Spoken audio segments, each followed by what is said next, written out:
What is going on, Colts Nation, and welcome back to another episode of Bring the Juice. Your guys, Cody and Derek, back with another one, guys, reacting to your hot takes part 2.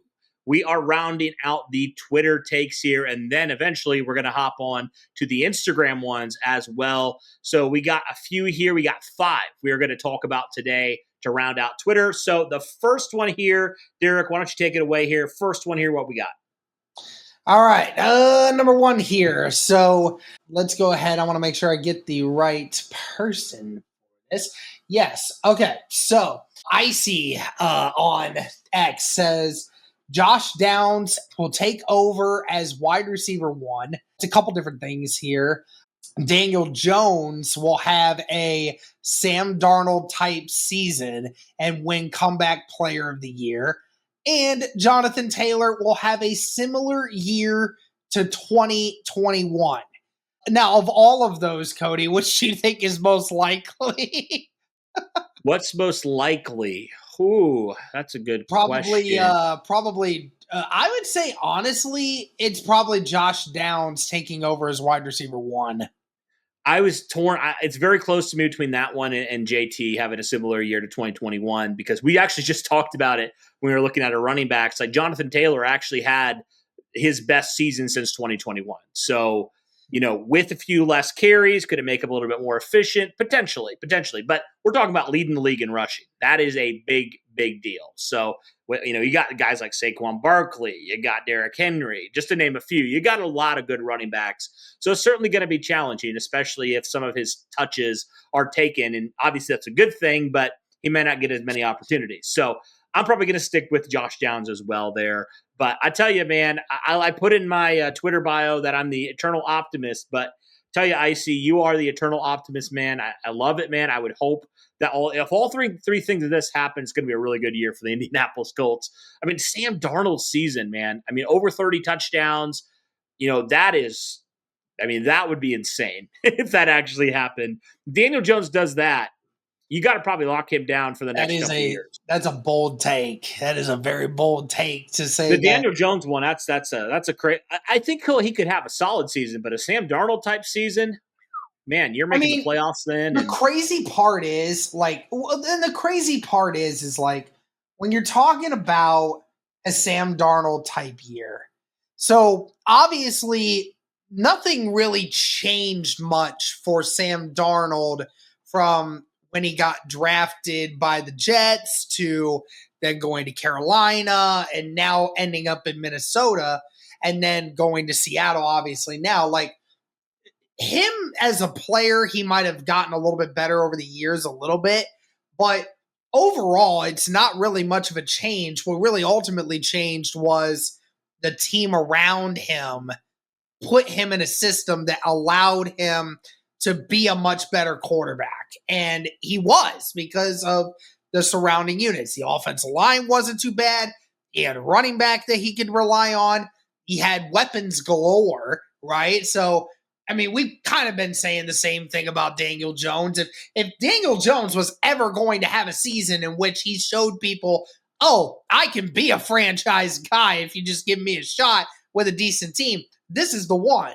Because you got a good offensive line with a great running back and a good plethora of weapons. Nothing that, Sam Darnold had with Justin Jefferson and whatnot, but you still have some solid weapons here that all do their own thing. And so, I mean, it's bold for sure because I don't really have that kind of confidence in Daniel Jones, but it is what it is.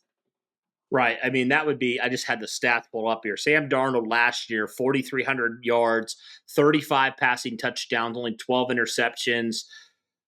Man, that would be a crazy thing if Daniel Jones even scratched the surface to that. That would be pretty wild. But like you said, he does have the best – similar to Sam Darnold. I'm not saying he's going to have a Sam Darnold year, but similar to Sam Darnold, he does have probably the best situation from – a coaching staff to the weapons around him to probably have one of his best years if he is the starter, right? He has the chance to do that. He does.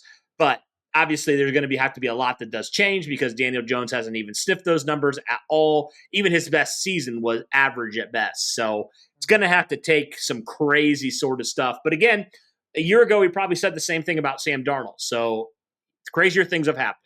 But be wild if that does happen, because then you face this dilemma of what do you do? What do you do with Daniel Jones? Now, obviously, we'll see what happens because they had J.J. McCarthy, and the Colts wouldn't have a quarterback at that point, right, outside of Daniel Jones that you want to keep around. So there's a lot of interesting things, but that's a big if, and we'll have to see. All right, let's continue on here, Derek, to the next one. What we got? All right. This one is for AR. There's two different things here. So Anthony Richardson plays all 17 games and wins. What did you say it was? Offensive Player of the Year that he wins? Yeah, Comeback Player of the Year was another Player one. Of the Year. And we win 13 of those 17 games. Man. So the Colts go 13-4, and Anthony Richardson wins Comeback Player of the Year, and he plays all 17 games. I mean, Cody, by every metric of that is quite the bold take. Yeah. Well, I always, it's so funny because, what is he coming back from? That's my biggest thing. He's never been great. So, what's he coming back from? I'd say, is there a most improved? Because that would be kind of more the thing I was looking at. But, yeah, man, I tell you what. I mean, that's the dream, right? That's all our pipe dream. The AR stays healthy and the Colts are good and AR plays well. I mean, that would be incredible.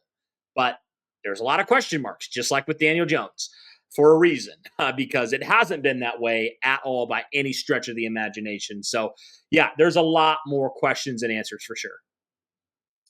Yep, absolutely. All right, next one here. Jonathan Taylor wins Offensive Player of the Year. I mean, Cody, in order for him to do that, would have to probably have a year very similar, if not better, than his 2021 season. When you obviously remember where I'm pretty sure he led did he lead the league in rushing that year? Yes, he did. Okay. So, yeah, he led the league in rushing. Didn't quite have the same number of touchdowns as the highest one, but very close. By and far, everyone was saying that Jonathan Taylor, I mean, even people were starting to question on whether or not Jonathan Taylor should be getting MVP votes at that time, because the Indianapolis Colts, he was averaging at that time over 150 yards a game at that time, and he was averaging over a touchdown a game.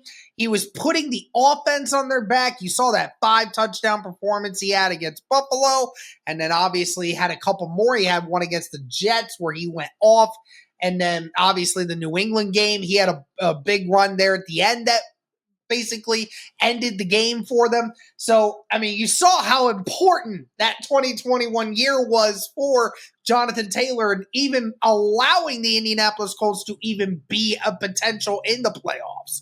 So he would have to have a year similar to that, if not better. I mean, is that possible? It's going to be hard to do, man, because like you said, JT over 1,800 rushing yards, over 2,000 scrimmage yards, which is crazy. And not to mention also, he had 20 touchdowns that year. So that is a lot, Derek. That is a lot. I mean, he wasn't even Offensive Player of the Year that year, right? I don't think so. I know he was like a first-team All-Pro and all that, but I don't even think he was Offensive Player of the Year that year. So you're looking at, he has to probably eclipse over 2,000 rushing yards and 20-plus touchdowns this year in order to do that kind of stuff, right? And even be in the conversation about that.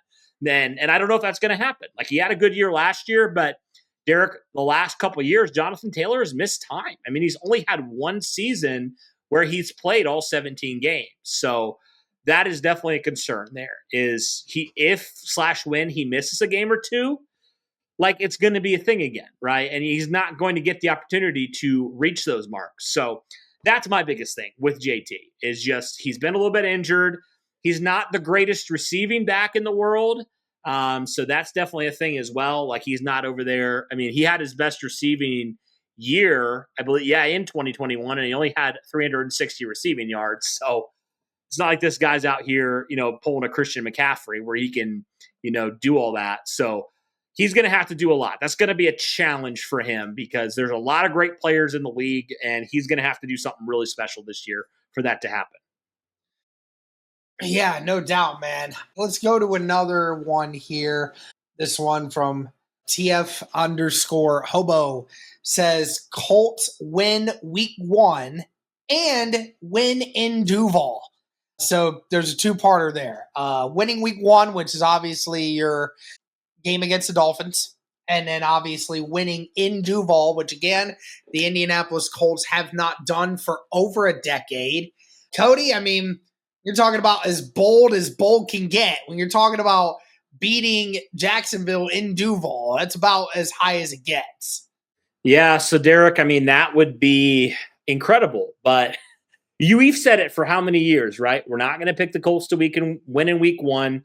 We're not going to pick them to win in Jacksonville because they just prove they can't do it. Like, they are just mentally weak when it comes to doing those things, right? And it's been a thing for a long time. I mean, gosh, we're pushing 30 and they haven't done it since we were like in high school. So it's getting to that point where it's like, y'all are pathetic in week 1 and y'all are pathetic in Jacksonville. And frankly, as much as I want you to win, I'm not going to believe you're going to do it till something changes with this team. Right. Somebody gets their head out of you-know-what and figures it out.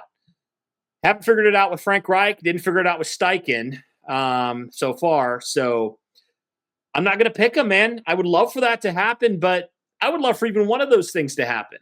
That would be amazing. But they've proven time and time again that they just can't be trusted at this point. Now, hopefully this is the year. How many times have we said that? But here we are again. So, nope, Can't do it. Can't do it. I won't do it till they prove me wrong. Yep, absolutely. All right. Well, we got one more here to round out this video. Two Spacely X fam puts out there, this will be Ballard's redemption arc beginning now.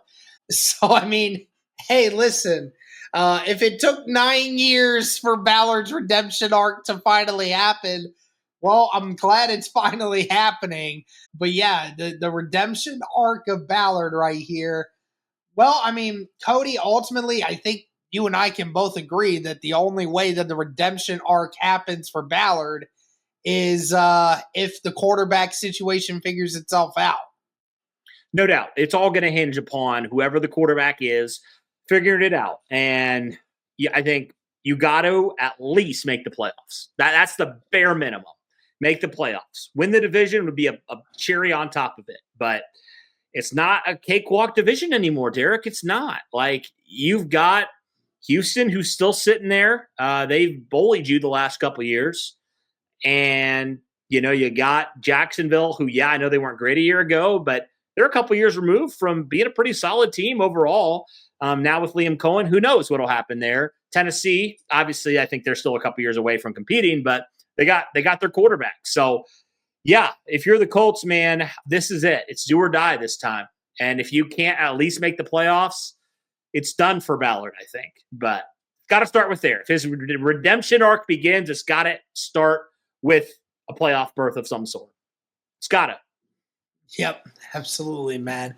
All right, well, that's reacting to some more of your guys' bold and extremely hot takes on this upcoming 2025 Indianapolis Colts season. Let us know your thoughts on these in the comments down below. But that'll do for this one. Thank you guys so much. And as always, Colts.